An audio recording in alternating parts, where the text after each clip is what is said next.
G'day Internet, Tom here in the Purpose Built Moto garage.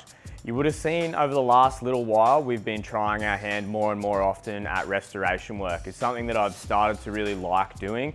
Change modes for us gives us something different to do in the shop. It's a little bit different in terms of the way we approach the project and sort of stretches our skills a little bit more. Last year we did a Honda Dax. That one went absolutely bananas. Everyone loves a mini bike, and that spurred on this job that's sitting behind me, a 1971 SL70. Andrew got in touch and gave us a really great story about his love of these little machines. So I'll take you through that and everything that we've done to make this one of the world's nicest Honda SL70s.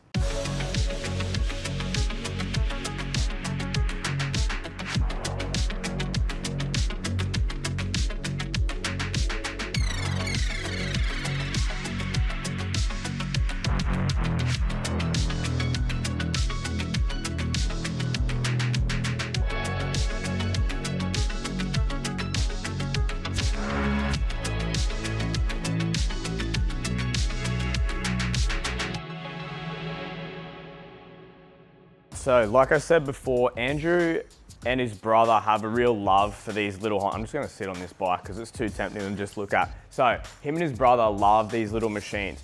They're lifelong riders and they had bikes growing up through the years, and now that they're getting a bit older, they decided to sell all of their bigger bikes and go back to buying all of the machines that they had when they were kids growing up. So they've got a big array of these mini bikes in their shed, and Andrew's personal favorite is the Honda SL70. So he's actually got 3 of these.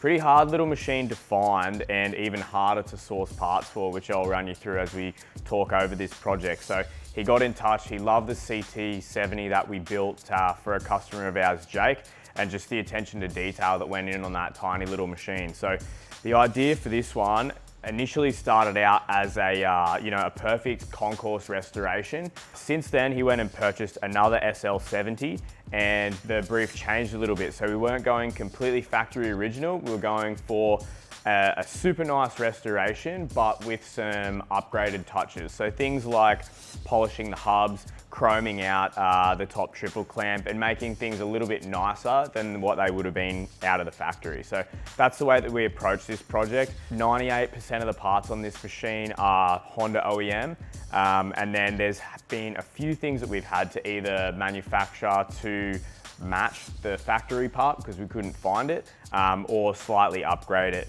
So yeah, I'll run you through all the tiny little details on this thing. Guys, Motul have really stood behind PBM this last couple of years, and I couldn't be happier to have a partnership with those guys. They have absolutely everything you need in terms of fluids for your motorcycle and a bunch of great cleaning products as well. If you need anything of that sort, make sure you jump onto their website, find your local dealer. You can get that stuff nearly anywhere because it's not just me who loves it. Nearly everyone who rides motorcycles is really into that gear because it is good stuff. So thanks to them for supporting PBM, and make sure you go check them out. Now, as we got this bike, it was pretty nice to start with. It definitely didn't come here in boxes or in bits and pieces. So it was a running machine. It was just looking a little tired, just an old thing. So we started by completely stripping the bike down. The engine has been gone through and completely rebuilt back to original spec. The factory carburetor is maintained on this bike. We just had that completely stripped, rebuilt. And then we started working on the chassis and the aesthetics of this machine. So wheels were stripped down, hubs rebuilt, polished, the brakes have got all new componentry throughout. All the little components, we actually sort of went out and bought our own electroplating kit. So the small parts, it's just sort of getting harder and harder to have an electroplater plate tiny bits for you. It's just a pain in the ass job for them. They don't want to do it, so they charge us, through the nose to get it done. So I just went out and got our own kit. So a lot of the parts on this that weren't chromed have been nickel plated in-house here. So all the brake linkages and small parts, we actually did that ourselves, which was a bit of a learning curve, but it was a cool process to go through and sort of get a really nice finish at the end of the day.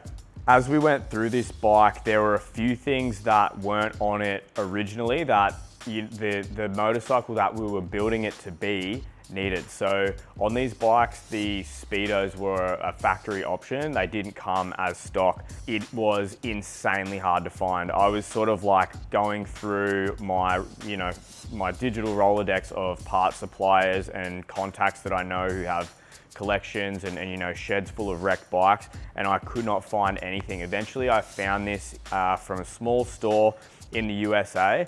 Now this is a Honda original, new old stock, miles per hour, which is how they came originally, speedometer with 0 Ks on it. So I mean, it's got 0.2 of a kilometer on it now because we've been hooning it around the car park test riding it. But yeah, ultra hard part to find. It probably took me the better part of 3 months to try and source that part. But you know, when it comes to these things, it's got to be right. Nothing else that we would put on there would have been correct. So we had to sort of stick to our guns and just take the time and source that exact correct part. Things like the horn button and stuff like that were also really difficult to find because they weren't on every model of bike and all that sort of stuff. So when it comes to these restoration jobs, a lot of the time it's, you know, the skills involved are totally different to any of our custom work. We're usually hand making, you know, and designing stuff, whereas this, it's a lot more like research based, and it's more about who you know to be able to get this sort of job done. When it came to the engine, again, like we've rebuilt it to factory specs, except we've polished the cases on each side, dressed it up a little bit. Once that was complete, we sort of assembled a roller that had the rims re-chromed, wheels rebuilt, and then all of the extra parts came off. Regardless of their condition, everything's been re-chromed, so it's all back to perfectly new.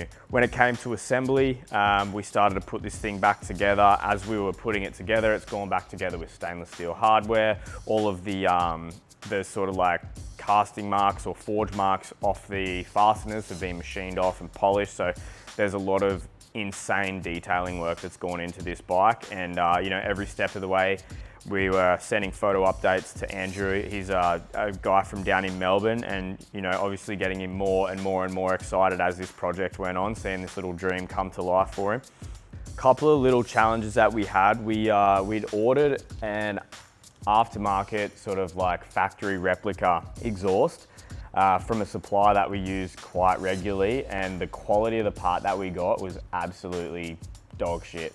The black coating on the muffler was rusting through when we pulled it out of the box. There was rust internally on the muffler. It was like one of the worst new parts that I'd ever seen. So I hit them up, I was like, what the hell's going on here? They ended up just refunding us, and we've refurbed the original that was on it. The issue was, and I don't know how it happened, that I mean, it might have been crashed or bent or something over the years, but we've repaired it. It didn't have frame clearance under here. It was really close to this frame rail, and you could see, like, on a black frame, you might have gotten away with it, but because it's this nice silver color, the heat from the exhaust was discoloring the frame.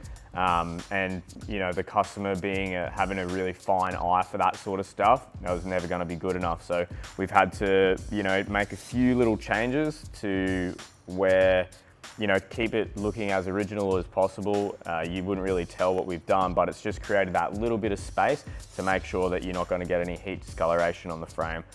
Re-chromed the little exhaust guard there, and then everything went back together really nicely. We had managed to find some sort of like factory spec rear shocks, but they had a little bit heavier springs, same as in the front. We rebuilt the suspension, had the forks hard chromed, and rebuilt those with a heavier spring in them, just to make it that little bit more rideable for an adult person when he's jumping on a kid's bike.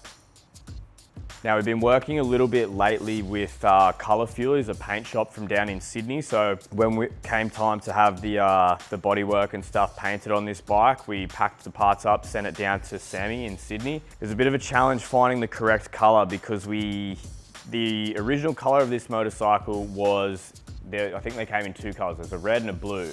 Andrew already had the red one, so he needed the blue one, so we were changing this up. And this color they only came out within 1 year, and then the next year they had a very similar color, but it was a candy or a pearl paint.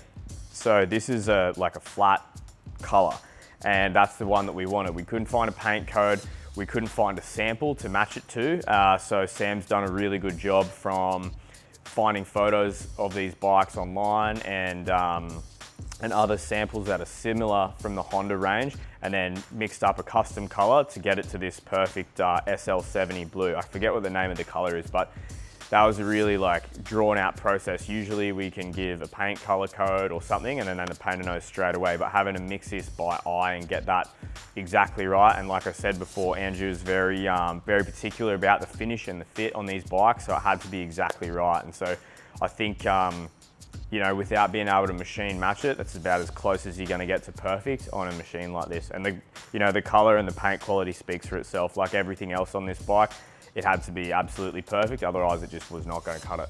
That'll wrap it up on the build of this project, guys. Short and sweet, but absolutely love putting this thing together for Andrew. When we have a bit of a backstory, and you know, you can tell our customers are so passionate about having these bikes built, makes our job easier every day coming in here and working on these things, because when we deliver this machine, you can sort of see the excitement on his face, and you know, this is a bike that he grew up riding and stuff like that. Just, yeah, it's a really good feeling to be able to deliver that to someone, and you know, him and his brother will be moving around on these. They road register their mini bikes, riding down the pub and stuff on Sunday, having a bit of fun. So part of that story is pretty special for us. I'll give this thing a start, and then we're going to get out on location, take some photos, and do a bit of ride footage for you. Thanks for watching. Catch you on the next one.